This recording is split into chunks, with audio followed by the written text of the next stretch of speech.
So welcome back, everyone, to Agroecology 103. I'm really happy today to have with us my friend and colleague, Dr. Erin Silva in the Department of Plant Pathology. And Erin's been working on organic agriculture now for, actually, I don't know how long. Erin, how did you get into, tell us a little bit about yourself and how did you get into organic agriculture? That's a good question. And thank you for having me. I always love to talk about organic agriculture.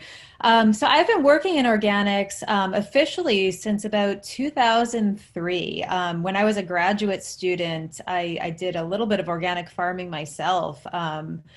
Growing vegetables for the local farmers market What kind of and vegetables using were you organic growing? practices. It was a great experience in graduate school. And then as I got my first faculty position at the New Mexico State University, had the opportunity to work on an organic vegetable farm that was student run and do some research there on that organic farm. So started teaching organic agricultural classes almost 20 years ago now. Okay. And now at the University of Wisconsin-Madison, I have a position as an organic extension specialist. So in that position, I do research on organic production systems and get to work with organic farmers throughout the state, which is just an incredible part of my job, working directly with farmers, learning about their issues that they face as organic farmers and working with them hand in hand to try to find solutions to those issues. And it's my understanding that Wisconsin actually has one of the largest numbers of organic farms in the country. Is that right? We do. We've been an organic leader, gosh, for as long as the USDA has collected data. So we have the second highest number of organic farms in the state, just behind California. And those organic farms represent a diversity of production practices. So we have organic dairy farms and beef farms, vegetable farms, grain farms. So, diversity is one of the strengths of Wisconsin agriculture, and organic certainly reflects that as well. So, okay, Erin, I go to the grocery store and I am paralyzed sometimes when I look at the shelves and I've got two cans right next to me, one that says organic tomatoes and one that says regular tomato. Actually, it doesn't say anything; it just says tomatoes. And a lot of times I don't know which one to pick up, and I think I know what the organic ones mean, and I think I know what the unlabeled ones mean, but I'm always a little torn. So can you tell me, what am I really looking at when I look at these two jars next to me and have to make a decision about what I think organic tomatoes mean in this case, or organic apples, as you see in the picture over here behind me? What is organic? That's a really good question. And a lot of consumers don't really understand what organic is.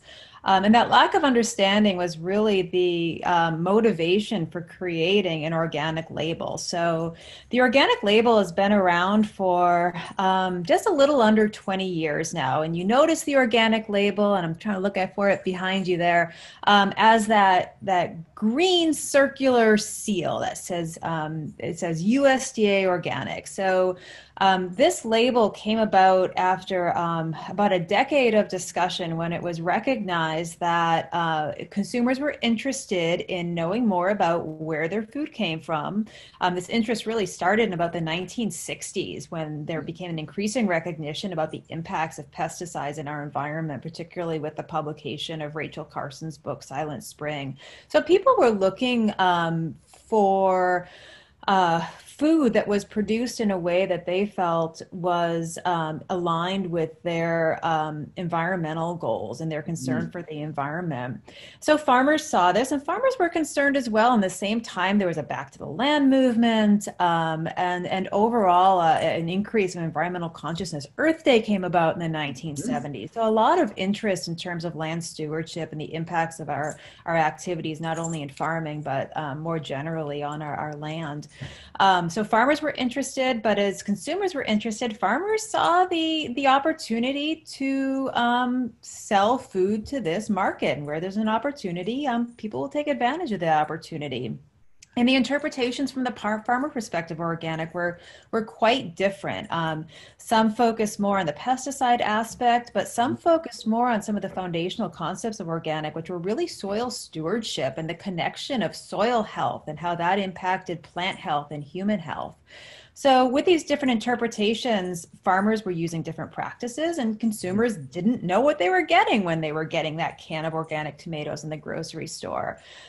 So organic farmers actually went to the federal government, and this was a big controversy whether they wanted the federal government involved in an organic label, but thought that that was the best way to approach a uniform standard set of Mm, practices that would reflect what a farmer was doing to mm, be an organic steward of the land and to give consumers assurance of what they were buying at the grocery mm, store. mm, So this was a big discussion really throughout the 1980s and going into the 1990s, which was part of an interesting backdrop of the Green Revolution and technology and GMOs. And then this discussion of organic and the mm. role of technology and the role of land stewardship and what we wanted to gain from our farming practices. So was So organic maybe a bit of a counterpoint to kind of green revolution, productionist types of approaches? definitely. I mean, it's interesting to see these two different movements evolve in tandem, where you had the more industrial, technology-driven agriculture, but again, then a recognition of even beyond agriculture, the role of human activity on our environmental health and well-being and our community well-being.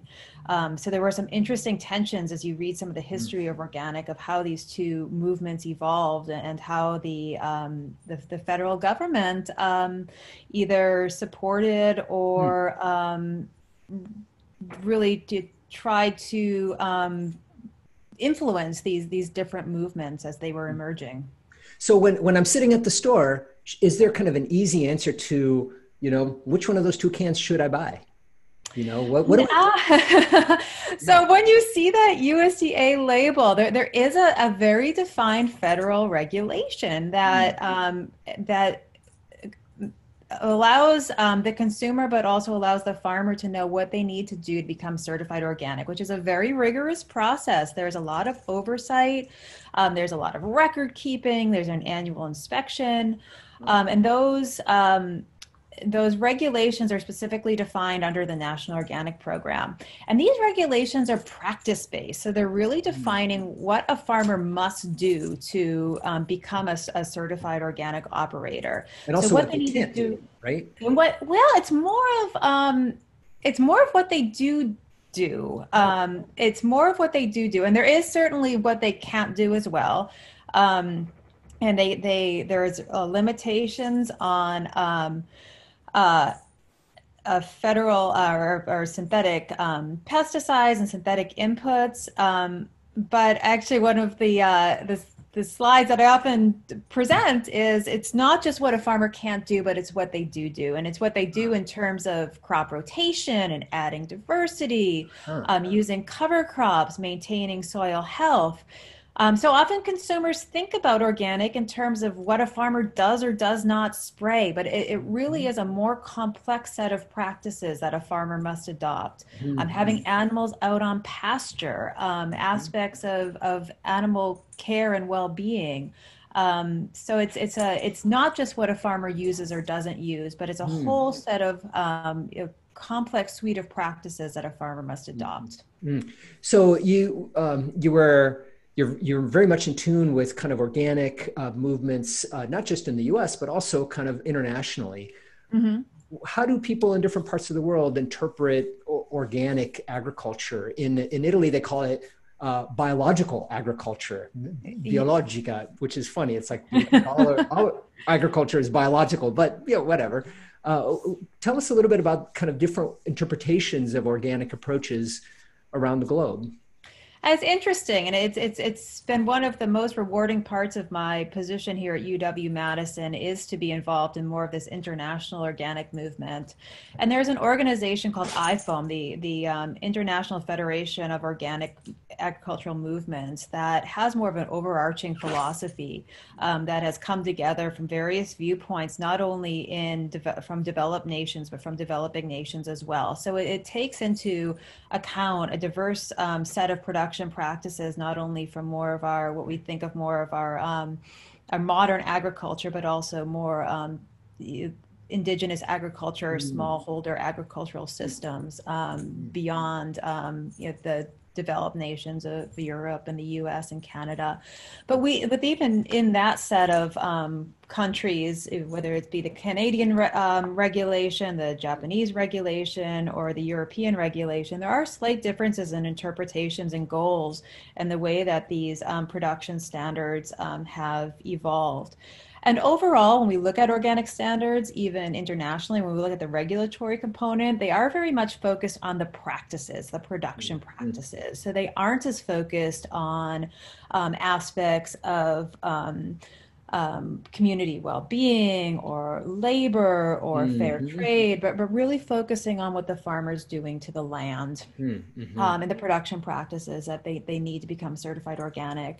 But there are differences in terms of what a farmer can or cannot do within these different regulatory frameworks. For instance, in the US, an organic farmer can use conventional manure. So they can use manure from a oh, conventional farm, which has set some interesting discussions in terms of what that means with respect to sustainability, because that nitrogen that's going into that manure is still synthetic nitrogen coming from the Haber-Bosch process. So in mm, terms of looking at nitrogen pools and the mm, sources of fertility, it brings it's some interesting questions that mm, scientists are trying to address.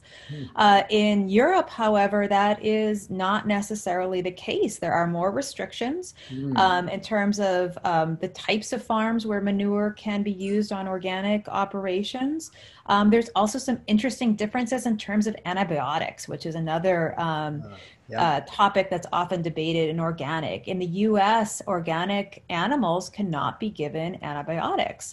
There's guidelines in terms of how animals must be treated. And certainly, if an animal is so sick that antibiotics are critical to them overcoming whatever illness they may be suffering from, antibiotics must be given. Those animals must be taken out of the herd. Mhm.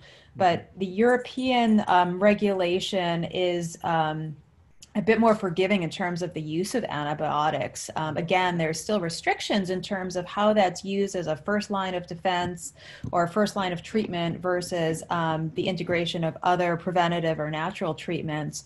But they are more flexible in terms of the use of antibiotics. So there's different interpretations depending on the each specific country's regulations. Mhm. So let's do a little segment here that I'm going to call myth busting 101. So some of the common myths that we often hear in about organic agriculture is that the food tastes better. True or false? So that's interesting, and that's again when I talk about organic is something that I really stress is that when you see the organic label, it's giving you assurance as a consumer about what the farmer has or has not done on their fields. It gives you really no claim in terms of the product, whether it tastes better or it's healthier Uh, or it's free of a pesticide residue. It's assuring you as a consumer that the farmer is following certain practices. mhm. So whether the food tastes better, there's a lot of factors that go into taste, including variety and where the food's produced, and what's the soil and Yeah. how it's watered and irrigation scheme. So organic, many people associate organic with local, and oftentimes local food being having less miles between harvest and time, and as Mm, you as a consumer does taste better. But there's organic is not necessarily local. We can get organic into the US under the US organic label from Chile or yeah. Argentina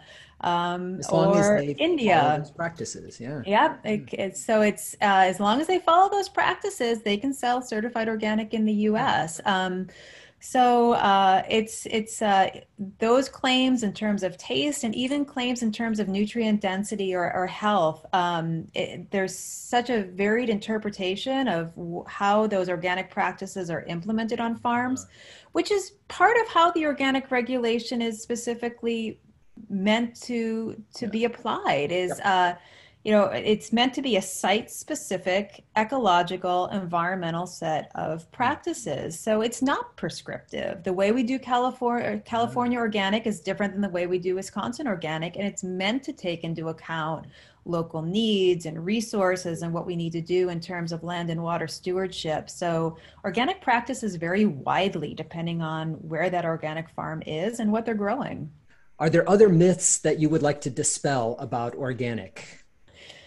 Yeah, and some of these myths that are these misconceptions, I guess, that Mm. consumers have are often used as ammunition when Ah, different groups are criticizing organic. One is that organic farmers don't use pesticides and they don't spray anything on a crop, and they do. There are tools that are pesticide-based tools, insecticides and fungicides that organic farmers are allowed to use under the National Organic Program regulation. There are some differences in terms of the type of pesticides that are used. They're all vetted through a process that's governed by the National Organic Standards Board. So they go through a rigorous approval process and they have to meet certain criteria in terms of their persistence in the environment and mhm. whether or not there's other options that a farmer has to control those insects and diseases, and if there are other more benign options. An organic farmer has to develop an organic system plan where they specifically outline the preventative, proactive practices they are going to introduce to prevent diseases and insects from becoming an issue. But if they do become an issue, there are options. So that is not something where organic farmers are trying to pull the wool over people's Right. eyes or uh, be un not appropriate to the organic regulation. There are tools that are Right. pesticide based for Yeah. organics, but And they're this is different. the, They're yeah. different tools. And this is the idea of kind of an integrated management of pests, pathogens. Exactly. I know, honestly, the way that the organic regulation plays out on a farm is very similar to, in many respects, the integrated pest management approaches that many sustainable farmers use that may not be organic. So, Right. really focusing on preventative practices that maintain more of the ecological balance in the system, particularly as we learn more about not only beneficial insects but other beneficial microbes, really relying more on the ecology. And we're Yeah. focusing on more of an input-based solution to nutrient and pest issues. Very good. So speaking of practices, so organic is a labeling standard as Mhm. defined by the USDA and federal regulations. Are there other labels kind of that have followed since organic that try to do other things? And that's one of a really, if you're into regulation and policy, and there's so many ways to be involved from the policy perspective in organic and how the discussions on organic relate to the sustainability of our food systems. As organic has matured and as the market's grown every year, and actually, during this time of COVID, organic has grown at a faster rate that was anticipated. So COVID and people shopping at the grocery stores and being concerned for their health. Like I was just saying, organic is not making the claim that the food is healthier, but certainly consumers make that association. Organic purchasing has gone up in the past year. So the market is continuing to grow and showing signs of even increased momentum. And Mhm. with that opportunity, we have more people, again, just like the way that the regulation was first motivated to be created, more people moving into the market. And with that, and with the varied production practices that are adopted, there's been some concern by some of the organic pioneers that organic is starting to drift from its original Mhm. intentions and that original base of soil stewardship. One of the big concerns and big debates going on right now is, can you grow organic hydroponically? There's no soil. If we're growing in a water-based medium or a soilless medium, can you consider that organic when part of the regulation is soil stewardship? So Mhm. there's a group of organic pioneers that are very concerned about this deviation from the Mhm. foundational aspects of organic. And there are some additional labels, kind of organic plus, that are emerging. And one of them is the regenerative organic label. And that label not only really pushes organic back into that soil stewardship realm, but also starts to incorporate some of the other principles that are more in this international philosophical standard of fair labor and fair trade and taking care of our communities and recognition of the value and of indigenous practices and the respect for those indigenous practices. So moving organic beyond more of that a base of really focusing on production practices as it relates to growing up the crop, but these other principles that are important from more of an international Yeah, perspective. and the kind of principles that honestly are front and center when we talk about agroecology that Yes, trying are to bring about. that more of an alignment of many of the principles that are discussed when we talk about agroecology and its value in global agriculture.